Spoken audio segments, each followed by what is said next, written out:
নমস্কার বন্ধুরা। আমরা অনেকেই ভক্তি করে বা মন শান্ত রাখতে গলায় তুলসীর মালা পরি, কিন্তু যখনই সামনে সুস্বাদু মাছের ঝোল বা মাংসের কষা আসে, তখনই মনের ভেতর একটা খটকা লাগে। আরে, গলায় তো তুলসীর মালা আছে, এখন কি এটা খাওয়া ঠিক হবে নাকি পাপ হচ্ছে?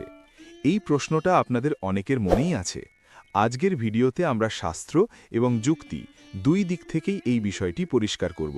শেষ পর্যন্ত সঙ্গে থাকুন। প্রথমে আমাদের বুঝতে হবে তুলসী কি।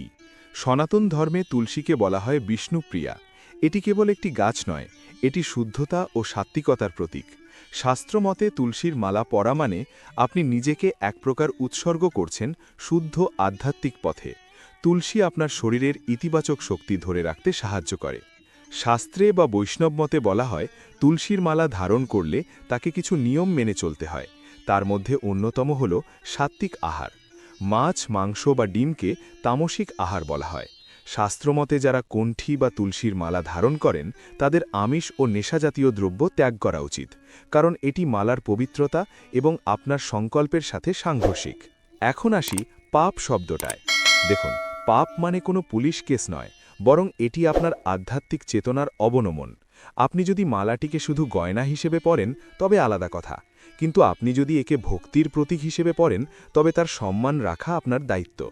সহজ কথায়, আপনি যদি মালা পরে আমিষ খান তবে আপনি মালার অবমাননা করছেন। এটা আপনার মনের মধ্যে এক ধরনের অপরাধ বোধ বা গিল্ট তৈরি করবে, যা আপনার একাগ্রতা নষ্ট করে। অনেকে বলেন, ভক্তি তো মনে, গলায় কি আছে তাতে কি যায় আসে। হ্যাঁ, ভক্তি অবশ্যই মনে, কিন্তু নিয়মও একটা শৃঙ্খলা দেয়।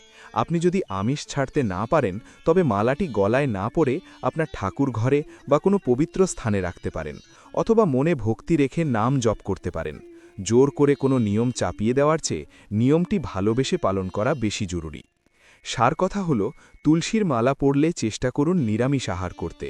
যদি কোনো কারণে আপনার পক্ষে আমিষ ছাড়া সম্ভব না হয় তবে মালাটি খুলে রাখা বা ধারণ না করাই শ্রেয়। এতে অন্তত আপনি কোনো অপরাধ বোধে ভুগবেন না।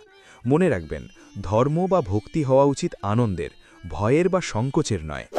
আপনার কি মনে হয়, আপনি কি মনে করেন নিয়ম মেনে চলা বেশি জরুরি নাকি মনের ভক্তি? কমেন্টে আপনার মতামত অবশ্যই জানাবেন। ভিডিওটি ভালো লাগলে লাইক করুন এবং বন্ধুদের সাথে শেয়ার করুন যারা এই দ্বিধায় আছেন। আর এমন আরও তথ্য পেতে চ্যানেলটি সাবস্ক্রাইব করতে ভুলবেন না। দেখা হচ্ছে পরের ভিডিওতে।